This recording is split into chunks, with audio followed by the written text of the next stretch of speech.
Quantos querem ser transformados pela palavra de Deus?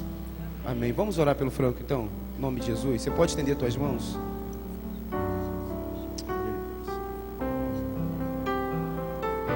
Aleluia, Senhor. Pai, te damos graças, ó Deus. Te damos graças porque sabemos que teu desejo de falar conosco, e pelo que entendemos, tu falas quando encontra corações receptivos. E nós sabemos que é uma terra aqui, Senhor, fértil, Senhor, uma terra que anseia, ó Deus, por tua palavra, assim como a corça anseia pelas águas. Pai, no nome de Jesus, ministra a tua palavra sobre nós. E para que isso aconteça de maneira prática, clara, Deus, tu usa a vida do Franco, Senhor. Em nome de Jesus, que tu ministra através do teu filho. Eu quero declarar nessa noite que não seja o Franco falando, mas seja o teu Espírito Santo. Que ele seja tomado nas asas do Espírito nessa noite, Deus. Ó Pai, em nome de Jesus, e que à medida que o teu filho abre a boca, rios de água viva fluam do seu interior. Que a tua palavra, que é viva, que é eficaz, ó Deus, a tua palavra que é poderosa, Senhor, para salvar nossas almas, possa ser ministrada como uma espada afiada através da boca do teu filho. É isso que pedimos a ti. Nós repreendemos toda ação, qualquer ação que seja contrária à tua vontade nessa noite, ó Deus, em nome de Jesus, e declaramos que a tua palavra não está algemada, mas ela tem livre curso em nosso meio, Senhor, e ela é poderosa para salvar as nossas almas. Que teu filho fale aquilo que está no teu coração, toda a carga que está no teu coração, que ele fale aqui de maneira profética, Senhor, em nome de Jesus. Que ele não se prenda de forma nenhuma a qualquer esboço, a qualquer coisa que ele trouxe até aqui como uma forma de expressar a tua palavra, mas que ele esteja pautado tão somente no poder de Deus e na tua palavra que é eficaz. Assim ministramos sobre a vida do teu filho e declaramos liberdade nesse lugar, Pai, em nome de Jesus, porque onde está o Espírito de Deus, aí a liberdade. Em nome de Jesus, que ele fale com ousadia, para a glória do teu nome, Senhor. Amém, Senhor. A igreja diz amém? Amém. Boa noite, irmãos. Pai seja com todos vocês, em nome de Jesus. Eu ontem, quantos estiveram ontem aqui mesmo? Eu vi assim, as mãos levantadas, a maioria de vocês, né? Ontem, quando eu terminei de falar, eu estava sentado ali orando, e eu ouvi Deus falando comigo assim: olha, essa história boa que você está vivendo, não foi você que escreveu, foi eu quem escrevi essa história para você, a boa história da tua vida. Porque se você tivesse escrito a tua história, ia ser daquele jeito, horrível, daquela maneira que você começou a rabiscar. E eu louvo a Deus, porque Deus, Ele nos socorre, mesmo quando o nosso coração está determinado a fazer besteira, mesmo quando a gente está determinado a cometer erros. Mas hoje, eu fui refletindo sobre isso, fui para casa, fiquei até tarde lá com o Júlio conversando, o Julião. E hoje à tarde, no período da tarde, eu estava orando, e eu fiz um pedido a Deus. Eu pedi a Deus que Deus trouxesse hoje aqui algumas pessoas, das que Ele conhece, que Ele ama, que estivessem fugindo dessa história, que estivessem fugindo da história que Deus tem para a tua vida. Gente que ainda não está vivendo o que Deus escreveu. E eu fiz esse pedido, eu falei: Senhor, que Tu encontres aí, Cabo Frio, quem sabe até alguém que está de férias, passeando, alguém que foi convidado, alguém de outra cidade. Porque Cabo Frio é um lugar que reúne pessoas de várias cidades, não é isso? A gente vem para a praia. Eu falei: Senhor, toca a tua trombeta aí e junta quem o Senhor quer. Trabalha com o teu espírito. E essa foi a minha oração. E eu pedi a Deus, Senhor, reúna todo aquele que está tentando fugir da sua história, da história que tu tens escrito. E eu quero, antes de começar a falar, te fazer essa pergunta. Você hoje tem a convicção de que você está vivendo a história que Deus escreveu para você?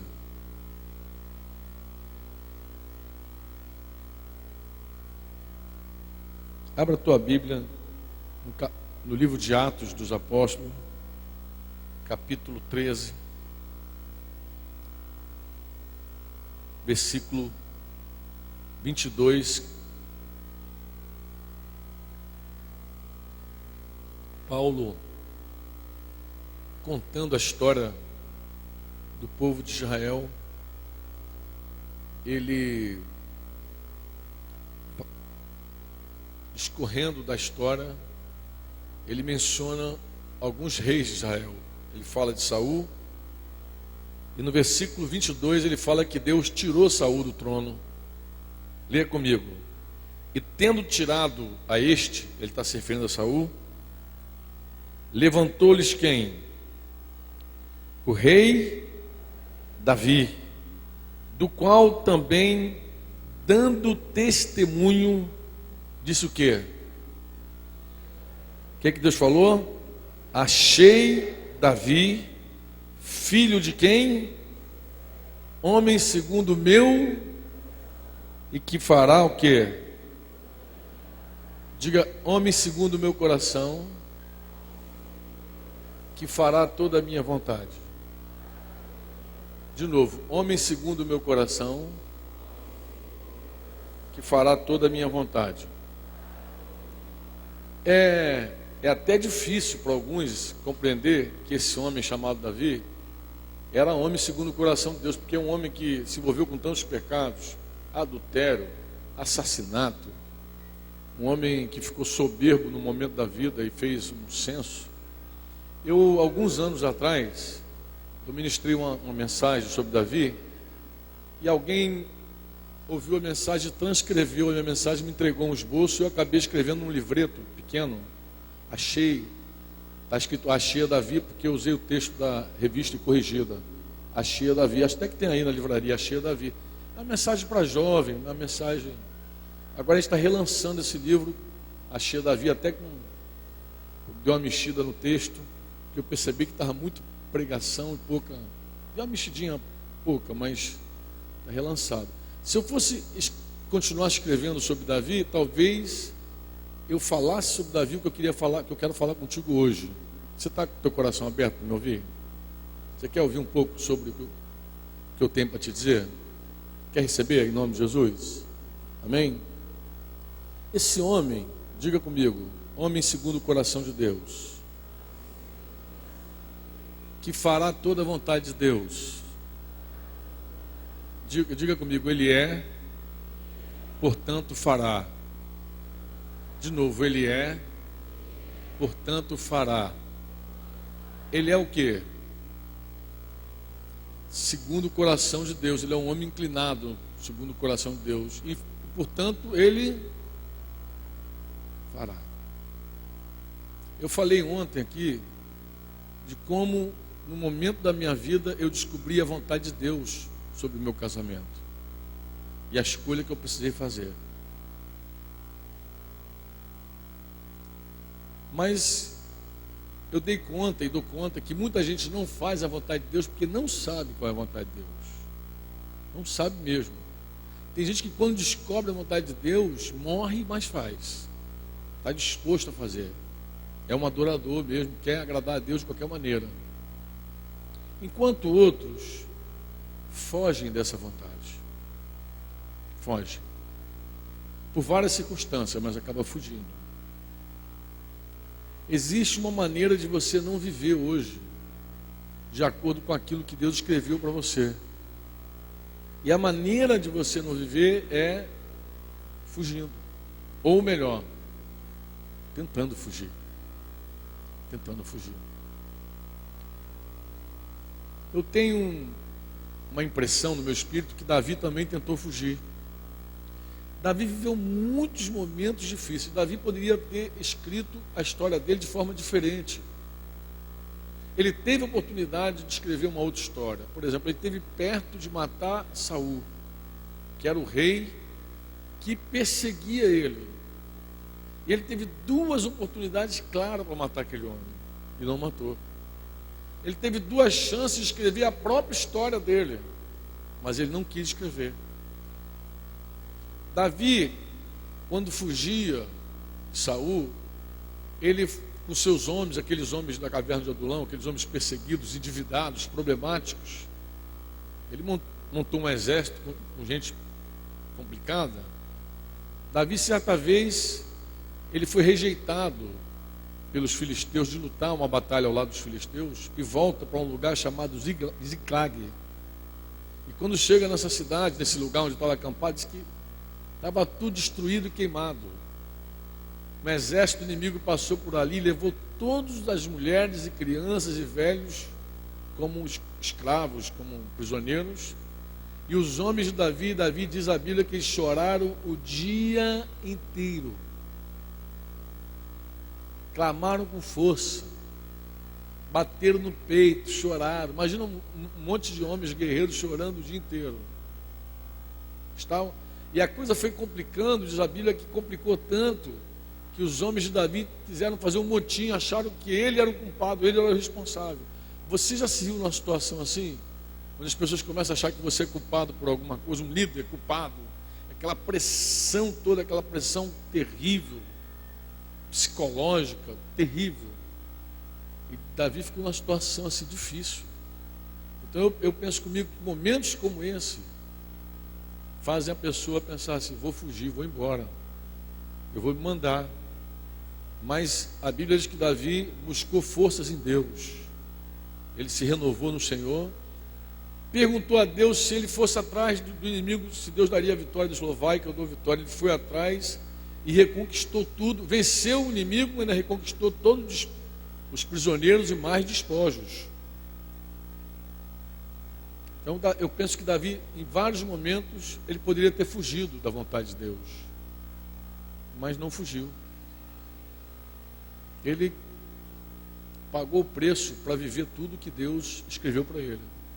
Mesmo quando foi disciplinado por Deus, mesmo quando foi corrigido, ele permaneceu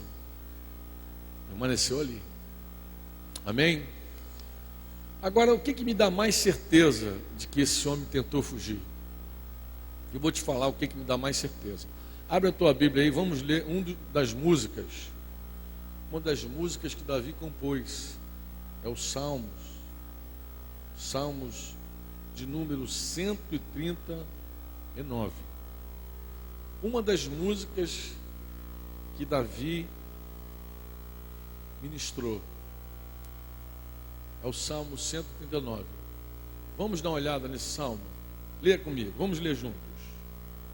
Ele diz assim: Senhor, tu me sondas e me conheces, sabe quando me assento e quando me levanto. Imagina, tu me sondas. As coisas que Davi sabia sobre Deus são muito interessantes, né? Primeiro ele sabia que Deus, tu me sondas e me conheces profundamente. Tu sabes, inclusive, quando eu me assento e me levanto. Sentar e levantar tem muitas interpretações para isso. Pode ser desde o momento assim: tu sabes quando eu descanso sentado, ou quando eu me levanto e vou fazer alguma coisa. Mas também pode ser: tu sabes quando eu chego. Você está sentado agora, né? Chegou e sentou, nem isso? Tu sabes de onde eu vim, e quando eu me levanto, tu sabes para onde eu vou. De longe penetras os meus pensamentos, esquadrinhas o meu andar e o meu deitar, e conheces todos os meus caminhos.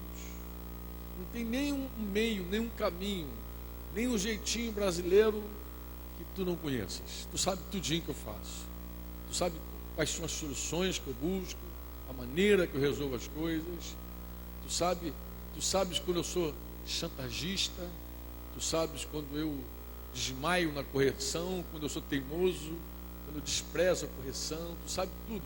Tu sabes como eu confio, quando eu não confio, tu conheces tudo, toda a minha vida. Você pode dizer amém ou não? Ainda a palavra não me chegou à língua, e tu, Senhor, já a conheces toda. Ó Senhor, tu sabes tanto sobre mim, que antes de eu abrir a boca para falar, tu já sabe o que eu vou dizer. Tu conheces todas as coisas sobre minha vida. Esse é o entendimento de Davi com relação ao Senhor. E ele diz assim: tu me cercas por trás e por diante. Tu me cercas e sobre mim põe o que? A mão. Então, além de me cercar, tu colocas a tua mão sobre mim. Estou cercado, ainda estou com a mão em cima. Como é que é isso, né? E ele diz assim: tal conhecimento é maravilhoso, maravilhoso demais para mim. Ele fica refletindo sobre esse conhecimento que Deus tem sobre ele, esse conhecimento profundo. Eu sou capaz de dizer assim, ó, Deus conhece você mais do que você se conhece. Você crê nisso ou não? Não, quando eu digo isso, eu falo totalmente, plenamente. Deus conhece você mais do que você se conhece plenamente. Corpo, alma e espírito. Deus conhece teu coração, você não conhece teu coração. Deus conhece a mente, teus pensamentos, você não conhece todos os teus pensamentos. E nem o teu corpo você conhece bem. Você pensa que conhece, né? Conhece ou não conhece? Quantos cabelos você tem na cabeça? Quantos cabelos? Eu tenho poucos, mas eu não sei quantos são.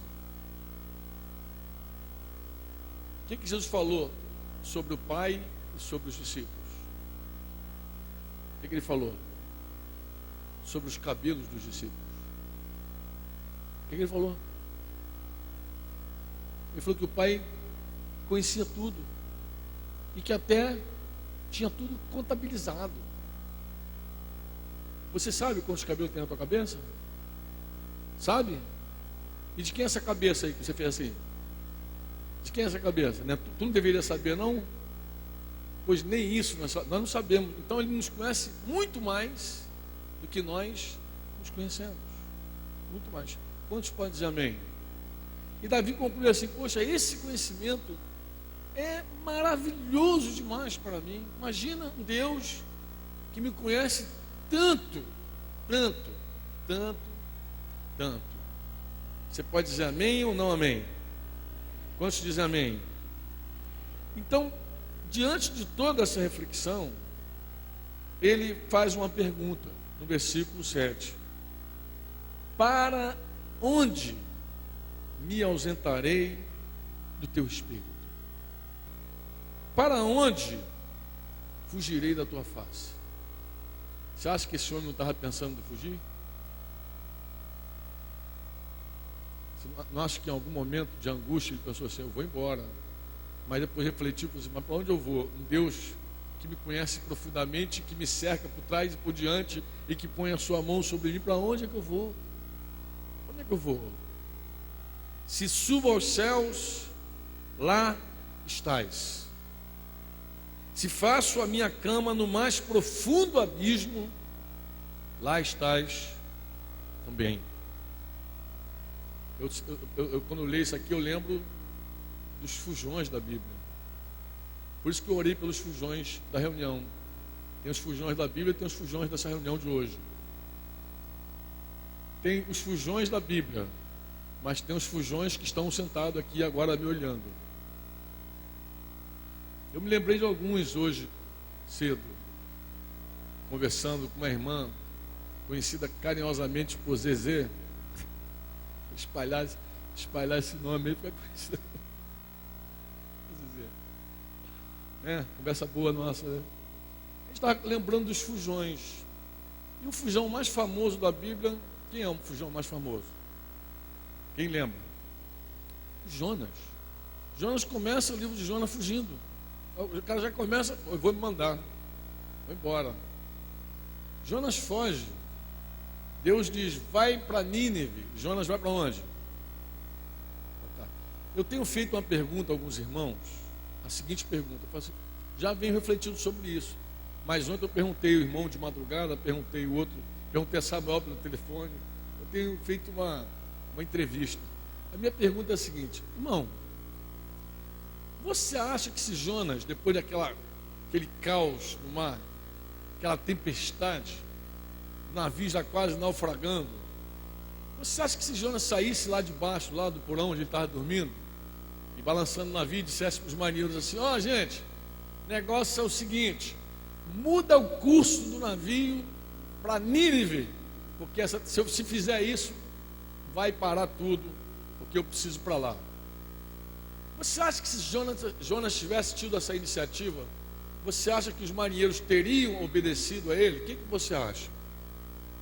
Olha, 100% dos meus entrevistados disseram o seguinte, com certeza os marinheiros queriam, muda o leme, ele ia mudar o leme, ele mudaria o curso para Tarsis, 100%, eu creio também assim. Os homens estavam desesperados, eles estavam dispostos a fazer qualquer coisa, inclusive a ideia que Jonas deu para ele. Qual foi a ideia? Me lance ao mar. O que ele queria? Me lance ao mar. O que ele queria? Vocês que são da praia aqui, vocês que estão sempre no mar aí, passeando no mar, a maioria aqui já pega barco, anda. Chega lá no meio desse marzão aberto aí de Cabo Frio aí e diz assim, me lança ao mar. O que você quer com essa história? Quer morrer. Ainda mais se o mar estiver revolto, tempestade, tu quer morrer, cara. Ele falou assim, ó, me mata, que acaba essa festa, me mata agora. Você já pensou alguém que está tão determinado a não fazer a vontade de Deus, que prefere morrer? Esse é Jonas. Ele está dizendo assim, eu prefiro morrer do que ir para Nínive, eu prefiro morrer do que obedecer. E joga ao mar. Só que ele precisava conhecer o Senhor um pouco melhor como Davi. Ele precisava conhecer o Senhor como Davi conhecia.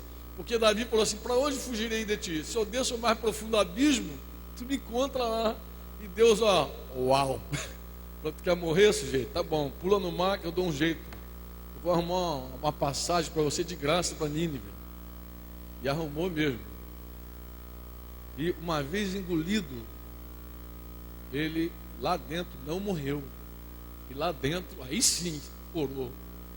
Tá bom, pode me vomitar em qualquer praia.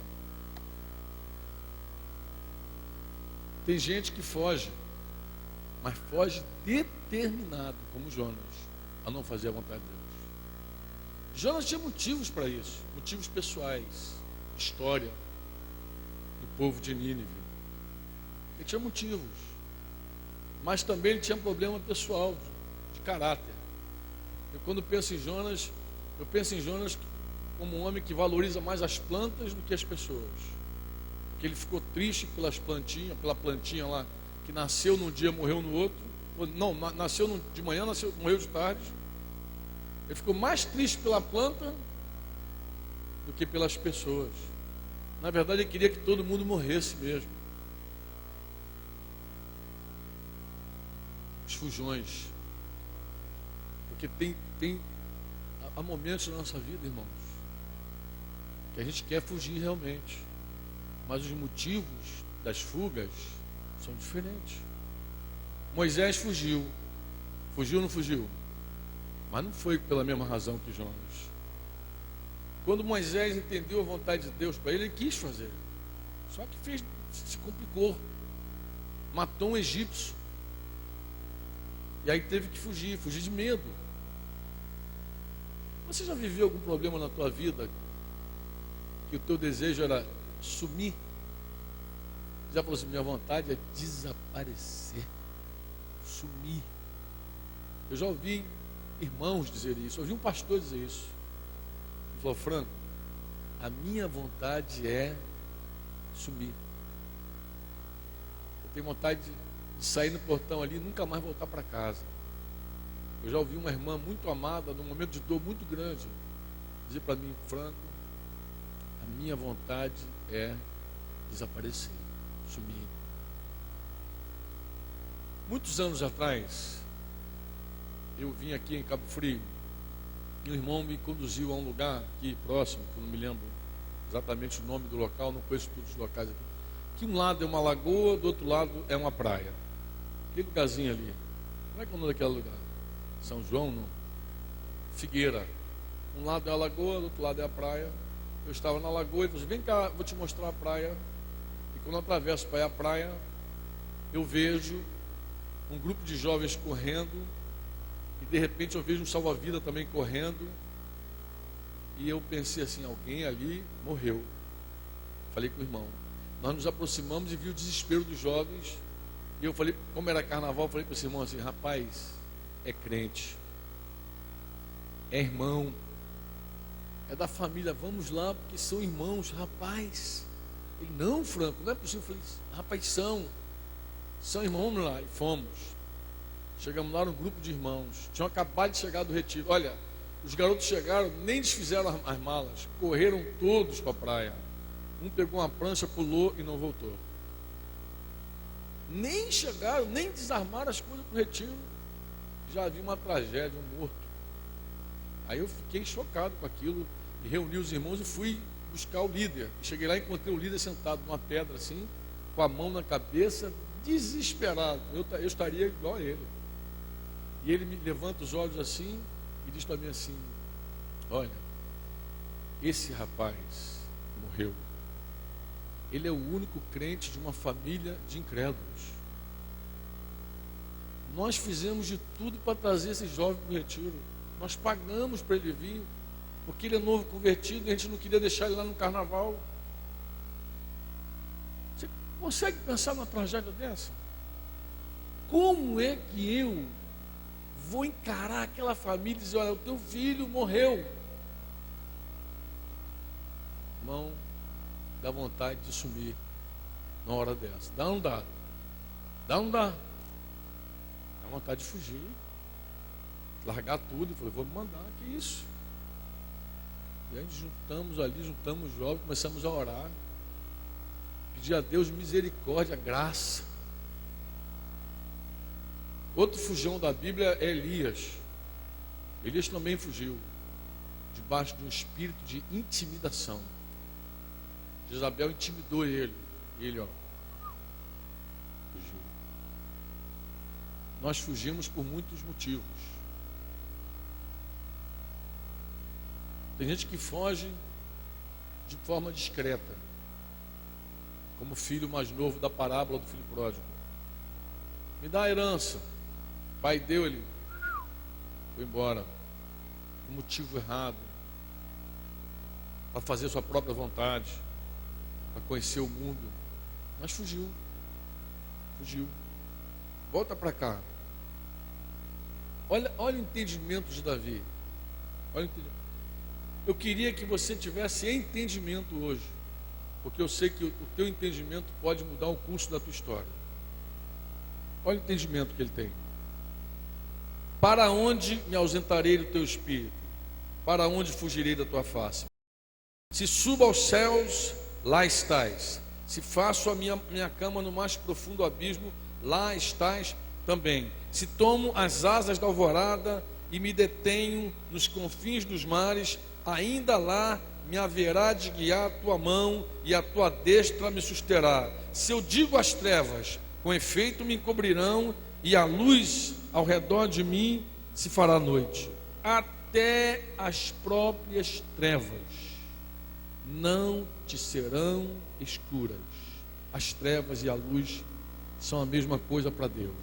Nós precisamos de luz para ver. Teus olhos são bons, mas se apagar toda a luz agora, tu não enxerga nada. Deus não precisa de luz para ver. Ele vê no escuro e vê no claro. A visão de Deus é uma visão muito especial. Quando a gente se oculta, quando a gente se esconde, quando a gente vai para as trevas e pensa assim, não tem ninguém vendo, é um equívoco. Os olhos de Deus estão sobre nós continuamente, principalmente aqueles que fizeram aliança com Ele em qualquer dia da tua história. Quantos entendem diz assim, amém? Amém ou não? Eu lembro de alguns irmãos que voltaram para Jesus porque ouviram a voz do Senhor chamando eles às vezes em lugares tenebrosos. Sabe aqueles lugares que crente não entra, mas que um desviado entra? E o Espírito Santo entra também, porque o cara para ouvir lá dentro, o Espírito Santo entrou. E lá dentro o Espírito Santo falou, teu lugar não é aqui não, meu filho, sai fora. Se manda e volta chorando, desesperado. Meu filho, o que você está fazendo aqui? Eu me lembro do filho de um pastor lá de Caxias. Ele falou assim, ora por mim. Por quê? Ele disse, poxa, eu tinha dons quando eu era garoto. Eu me desviei quando eu era jovem. Esses dons nunca mais voltaram. Eu falei, não, é mentira do diabo. A Bíblia diz que os dons e a vocação de Deus são irrevogáveis. Se ajoelha aí, vamos orar. E oramos, ele foi cheio de Espírito Santo, nos faz língua, profetizar. Ele levantou e me contou a história dele.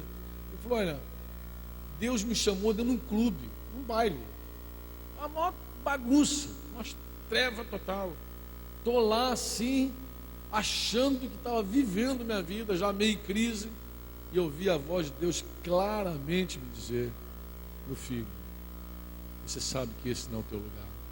Volta para casa. E ele voltou. Não há como fugir de Deus. Não há como se ocultar dele. Não há para onde ir. Você pode tentar, mas não tem como. Você pode dizer amém ou não. Agora, o que mais que Davi sabia? Ele diz assim, graças te dou, verso 14. Não, vou voltar antes, vou ler o 13, tá? Pois tu formaste o meu interior, tu me tecestes no seio da minha mãe.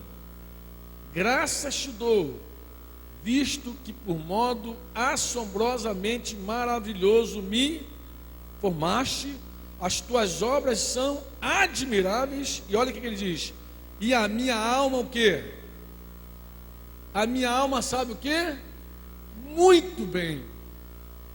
Eu sei que tu me formaste, eu sei como tu me formaste, e de forma maravilhosa tu me criaste. Eu não sou fruto da evolução, eu não vim do macaco, eu vim da tua mão, eu sou obra tua, criação tua. Isso eu sei, isso ninguém me ensinou, eu sei. Ele era revelado, esse homem, Davi. Quando ele disse, a minha alma o sabe muito bem, sabia mesmo. Ele sabia, ele tinha certeza, tinha fé. E ele não diz só isso, não. Ele diz assim, os meus ossos não te foram encobertos quando no oculto fui formado e entretecido, como nas profundezas da terra. Os teus olhos me viram a substância ainda informe, e no teu livro, digo no teu livro, foram escritos e determinado, quando nenhum deles havia ainda. Que preciosos para mim, ó Deus, são os teus pensamentos. Falou, olha, eu sei que quando eu fui formado no ventre da minha mãe, tu escrevestes a minha história. Tu escreveste a minha história, eu sei. Quando eu era lá um óvulo,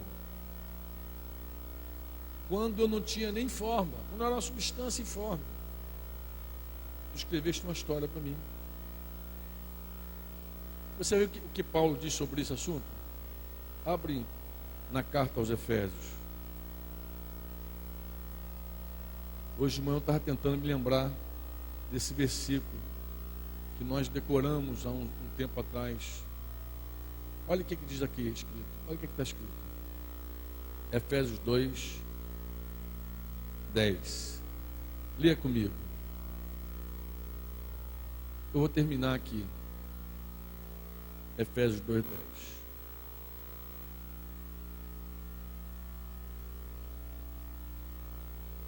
Denise lembrou. Denise falou: Franco, eu acho que é Efésios 2:10. E é mesmo. Diz assim comigo: pois somos, diga somos, feitura dele, diga feitura dele, criados em Cristo Jesus, para quê? Para boas obras, as quais Deus de antemão preparou para que andássemos nelas. Eu contabilizei ali 22 anos da minha história com a minha esposa. Enquanto estava sentado ali, eu lembrei que eu estava voltando para minha filhinha, que eu amava, minha esposa, que eu estava brigado, mas eu não tinha um filho ainda. Meu filho anos depois nasceu, Daniel. Anos depois nasceu. Então, não apenas, se eu tivesse escrito a minha história, meu filho não teria a história dele. Não haveria o próximo nesse sentido. Se eu tivesse escrito a minha história, eu teria bagunçado, eu teria me privado da alegria de ser pai de Daniel. E teria me privado de ser pai da Débora também, porque eu ia para longe. Eu teria me privado da alegria de ser pai da Débora. Então, eu teria me privado de descobrir o tesouro que estava do meu lado, da minha esposa. Eu teria me privado disso. Teria me privado de ser pai da Débora. Teria me privado de ser pai de Daniel. Teria me privado. Escreveria a minha história e não provaria a história de Deus. Quantos entendem o que eu estou falando? Por isso que o Espírito Santo chegou ali comigo e falou: olha, essa história quem escreveu fui eu. Se você tivesse escrito a tua, se você tivesse feito teus planos lá, que história ruim a tua, que história feia a tua. Eu estava fugindo também, fugindo dos meus problemas familiares, fugindo de mim mesmo, fugindo da pressão, fugindo.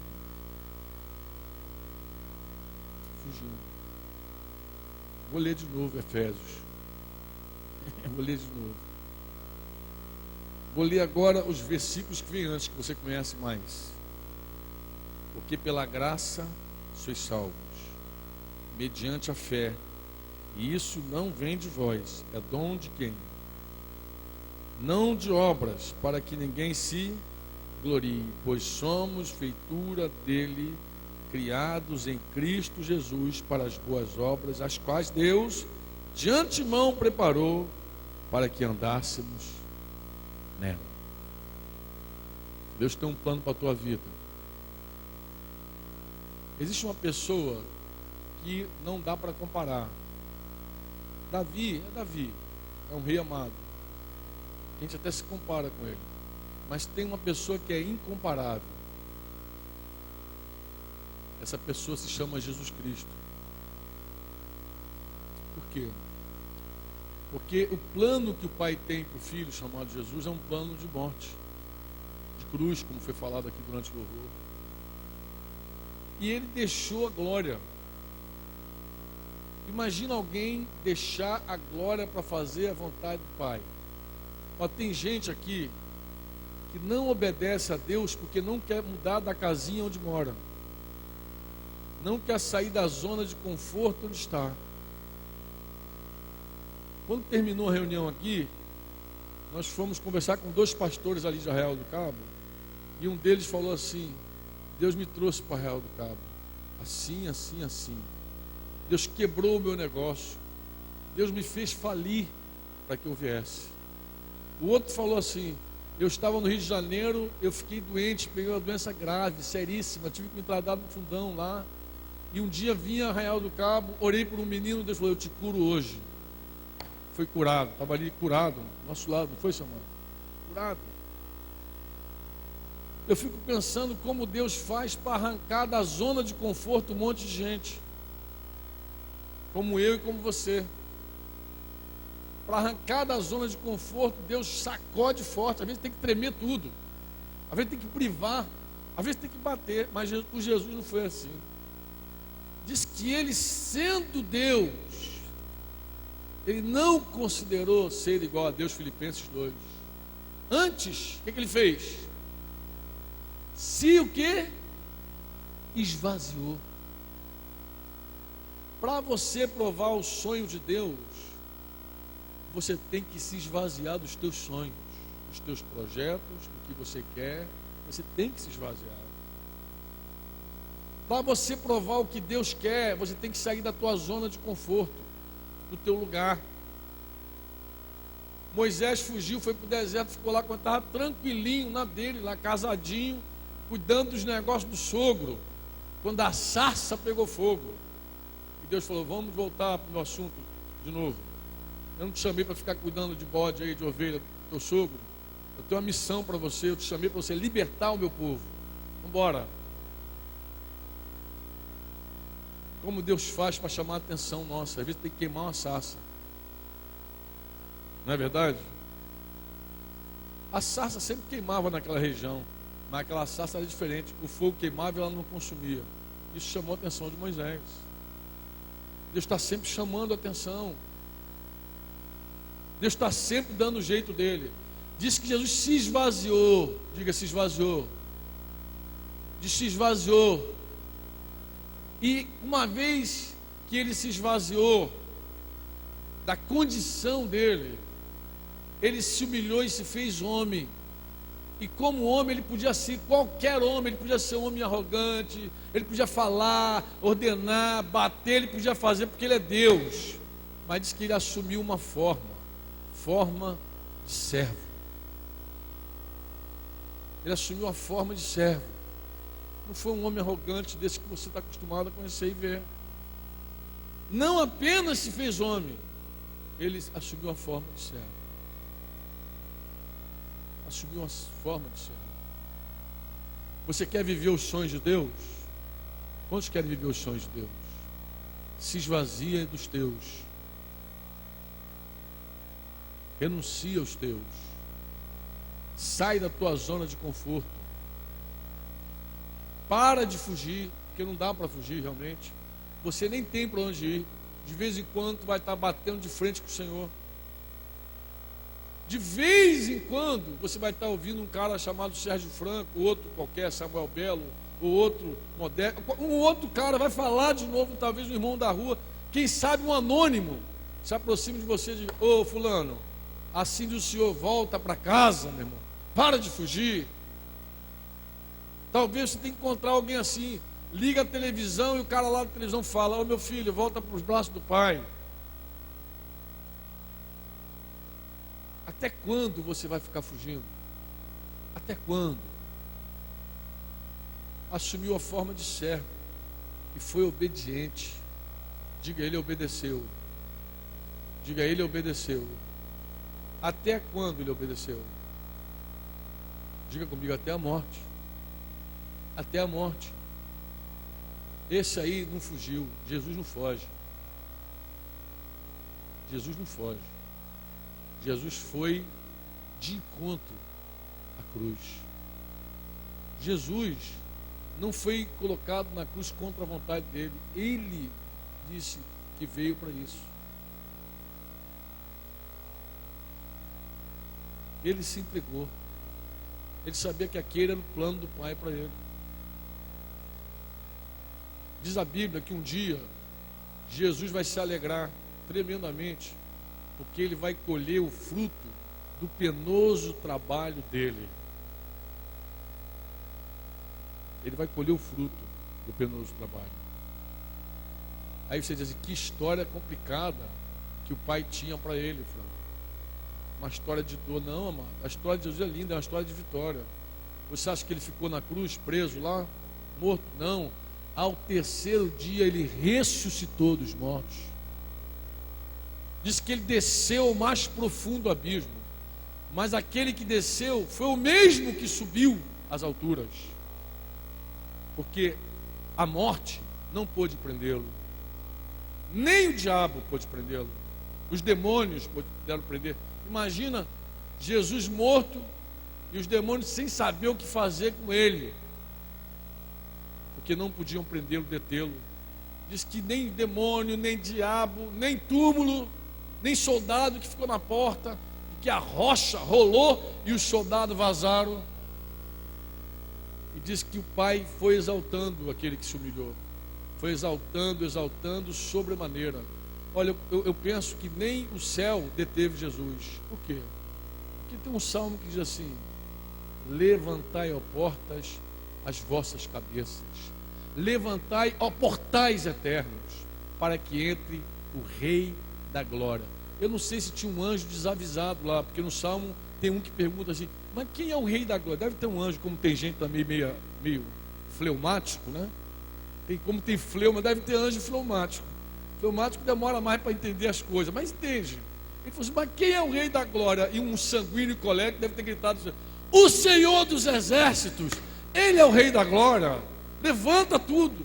Que Ele entrou na glória e na majestade. A história de Jesus não é uma história feia, é uma história linda.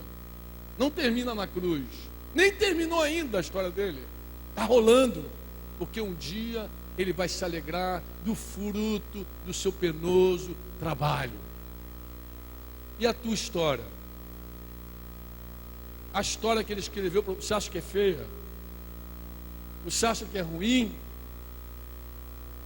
Você acha que tomar a cruz você vai ficar no prejuízo, no dano? Você acha que caindo na terra e morrendo vai ser horrível? Eu te falo, não. Olha, amado, eu desafio você a confiar plenamente no Senhor e a tirar a tua vida, voltar para Ele, para o braço dEle, voltar para a história, voltar para o centro da vontade de Deus. Eu desafio você a dizer: Senhor, eu quero hoje viver tudo que Tu escrevestes para mim, tudo, e pagar o preço que for. E alguns anos depois, se eu ainda estiver por aqui, me escreva, me mande um e-mail, eu me encontro e falo: Franco, realmente vale a pena viver o que Deus escreveu. Que, ó, meu irmão, minha vida é outra. No início foi moenda, no início foi cruz, no início foi morte, mas, meu amigo, o fruto vem. O fruto vem. Se o grão de trigo cair na terra e morrer, o fruto vem. Quantos me entendem? Quantos me entendem? Diz assim: a minha vida foi projetada por Deus. Diga: a minha vida é um projeto de Deus. Que você não é um acidente. Eu pensei por muitos anos que eu era um acidente. Filho de mãe solteira. Meu pai engravidou minha mãe, deixou 2 filhos, voltou para a família dele. Eu pensei: eu sou resultado de um homem que conheceu uma mulher solteira, faturou ela, 2 filhos, voltou para casa, sumiu, acabou. Vivia assim, achando, vivendo como bastardo, e pensando que a vida era assim. É lobo comendo lobo. Porque a evolução defende que o mais forte prevalece sobre o mais fraco. Essa é a teoria da evolução. Então, por exemplo, o mais forte tem que matar o mais novo. Tinha uma música naqueles anos, eu não sei se alguém aqui lembra, que retrata bem a evolução, que diz assim, ó: o urubu está com raiva do boi. E eu já sei que ele tem razão, é que o urubu está querendo comer, mas o boi não quer morrer, não tem alimentação. Era a música boa da evolução. A cobra devora o sapo, mas o urubu não pode devorar o boi. Todo dia chora, todo dia chora. Eu dizia assim: eu estou mais para urubu, que nem o boi eu posso devorar. Nessa lei da selva eu estou perdido. Até que Jesus entrou e mudou, e acabou a evolução na minha vida, virou criação de Deus. Foi criado em Cristo Jesus para as boas obras, as quais Ele de antemão preparou. Eu entendi que minha vida tinha um propósito, um projeto. Eu nasci com propósito. Não foi um acidente, não foi uma furada do meu pai. Eu nasci, estou aqui, vou viver para a glória de Deus. Eu entendi isso. Me ajudou muito ontem, quando eu contei para vocês, entender qual era o plano de Deus. Doeu, claro que doeu. Mas eu sabia que aquela era a vontade de Deus para mim. Eu falei, essa é a minha história, eu não vou abrir mão dela. Vou pagar para ver a minha história. Então, eu tinha razão de estar sentadinho ali, o Espírito Santo me abraçar e dizer, filhinho, essa história linda que você contou, não foi você que escreveu, fui eu. E eu falei, é verdade, Senhor. Tu tem toda razão. Essa história não é minha, a minha é feia.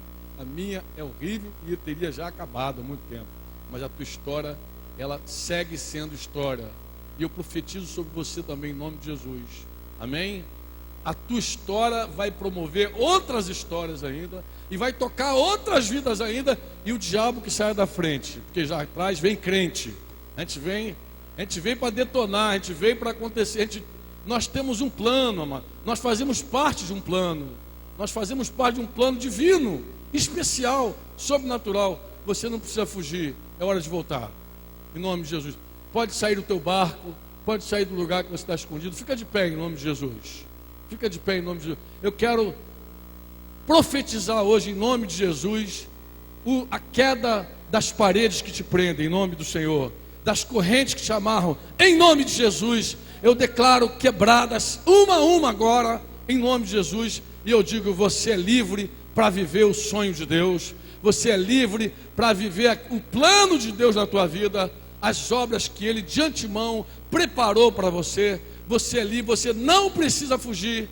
Porque nós temos um modelo melhor que Davi, excelente, chamado Jesus. E esse Espírito de Jesus está em nós. Ele não se acovarda. O Espírito está em nós não é um espírito de covardia. O Espírito está em nós não é um espírito de medo. O Espírito está em nós não é um espírito de temor. Diz que maior é o que está em nós do que aquele que está no mundo. Esse é o Espírito que está em nós. E não precisa fugir. Você não precisa fugir. Eu orei pela tua vida hoje e quero orar de novo. Eu falei, Senhor, junta naquele lugar, naquele galpão, os fujões que tu amas, Senhor. Aqueles que estão fugindo do teu propósito. Aqueles que estão dando desculpa para viver seus próprios sonhos, para escrever suas próprias histórias. Senhor, junta essa turma aí. Junta essa turma. Eu quero te chamar, quero te convidar para você contemplar o caminho que Jesus trilhou para nós. Sendo Deus, Ele se esvaziou. Vamos ministrar Filipenses 2.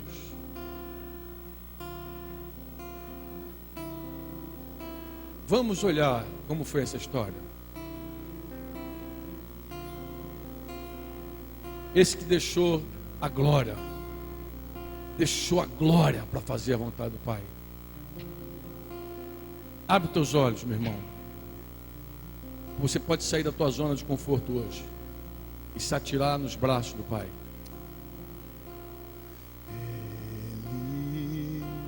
Subsistindo em forma de Deus, não achou que o ser igual a Deus fosse algo no qual devia se apegar.